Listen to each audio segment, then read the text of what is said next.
amazingly great day in Imago Day. Don your crown, put your 3 crowns in the comments or your crowned emoji head and greet me in Imago Day. I'm back with the P's of being a trauma-informed and trauma-responsive educator.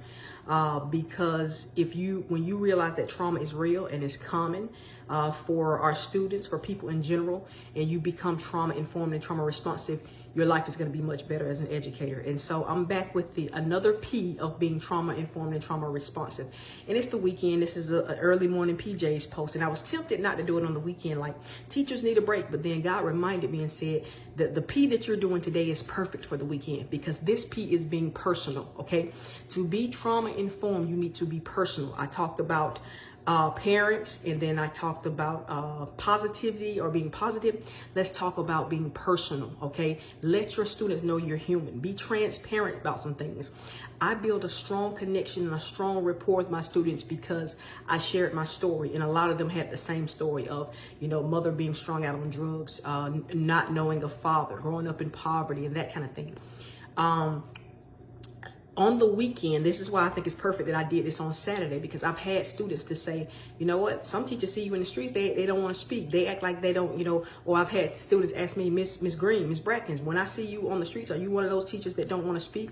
No, I went to, I made a point that when different sports seasons came in at the school, that I would go to at least 2 games or 2 events for each one, whether it's swimming, now I was the basketball cheer coach, so I had to go to those, football, soccer, whatever, okay? And then I became the soccer sponsor as well. But it was all types of other sports, track and field. And so when you're personal, you let them know you're human and that you care for them. I used to do this thing that I learned from one of my graduate school professors called check-in. And that thing changed the culture of my classroom, and kids would be grades. I taught 11th and 12th grade. Kids will be in 9th grade and say, hey, I can't wait to get to your class because I want to do check-in. Wherein check in and check out every day before we got started. After the attendance and things were done, we would do check-in. You just tell us how you're feeling. Very briefly, you're having a good day, bad day, ugly day, you're excited about something, you're hurt about something.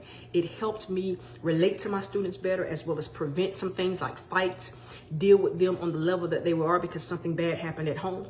But being personal, being transparent, not friendly, okay, because the teachers I know who were friendly had hell on earth in their class trying to be friends. No, my students respected me, but they loved me, and they knew I loved them. And so I got awards like this right here. I became highly decorated before I left the classroom. This is the Golden Apple Award, which means the seniors in the school. Now, at that point, I only taught juniors, okay, but the seniors in the school vote on the teacher that's been of most impact to them. And I received that award along with so many other awards from my school, my district, the state. I got incentives for having my students perform. And now I'm teaching economics, which most people think is one of the hardest subjects to teach and learn. And if you don't know what you're doing, it probably is. If you come from a poor background, it probably is. But my students became high performing in the state, and they were some of the poorest in the nation as far as their family background and that kind of thing. But because I had rapport with them, because I was personal with them, I always greeted them at the door with a smile and saying their first name, which is, if you didn't know, that's a person's most favorite word in the English language is your name. Okay, we did check in and did check out. I would go to their games. I would ask about their life. I would tell them about my life. There were pictures about my life. The 3 books that I had written and published at that time were at the front of my room. So if they finished their work early, they could read their own stuff or they could read my books. I was personal, be human. Like I said, don't try to be their friend, because you're going to cause, they're not going to respect you and you're not going to get any work done. But the people I know who got awards like this, okay, and I have several more as well, for grade level, but that was for the whole school, right? The people who I know got awards like that, they were good as far as academic performance, but then they also had good social rapport with the students. And so if you're going to be trauma informed and trauma responsive, be personal. Let these kids know that you're human and you see them as human, okay?